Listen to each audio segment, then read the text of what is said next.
Damee fayyaa Minisootaa irraa Leensaa Tarfaan jedhama. Ijoo dubbii waa'ee Ramadaanaa fi talaallii. Maaloo ergaa kana hawaasa keessaniif dabarsaa. Ergaa kana odeeffannoo dhimma COVID-19 biroo waliin walitti dabaluun dirree hawaasaa fi marsariitii irratti qooduuf jecha fooyyessuun ni danda'ama. Imaamonni Minisootaa yeroo soomanaa kanatti talaallii COVID-19 kana fudhachuun ni danda'ama jedhanii jiru. Qabiyyee nyaataa of keessaa hin qabu waan ta'eef kanaafuu soomana nama hin cabsisiisu.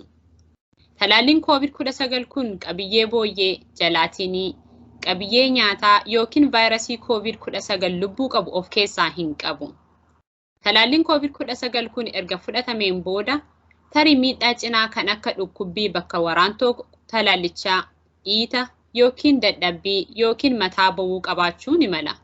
Namootni garii tarii qorrisiisuu yookiin oowwa qaamaa yookiin leeda qabaachuu ni malu. Miidhaan cinaa kun yoo mul'achuu baates rakkoon qabu.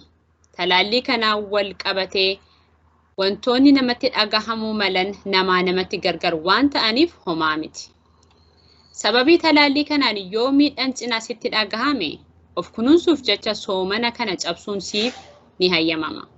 Namni dhukkubsatu tokko sababii wal'aansaaf jecha soomana irraa dhiisuu akkasumas soomana cabsuun ni hayyamama. Of wal'aanuuf jecha soomana cabsuun ni danda'ama. Minisootaatti imaamonni keenya hedduun talaalamaa jiru akkasumas talaallii kana ni deeggaru. Talaalliin COVID-19 kun miidhaa maleessa waan ta'eef akka fudhattuuf si gorsina. Lubbuu tokko oolchuun hunda caalaa waan barbaachisaadha. Kanaaf talaalliiwwan COVID-19 lubbuu baay'ee ni oolchu. Ittuma fufuudhaanis fuulgogaa uffadhaa, harka keessan niqadhaa, faana ja'a walirraa fagaadhaa, yoo dhukkubsattan mana turaa, fayyaa ta'a.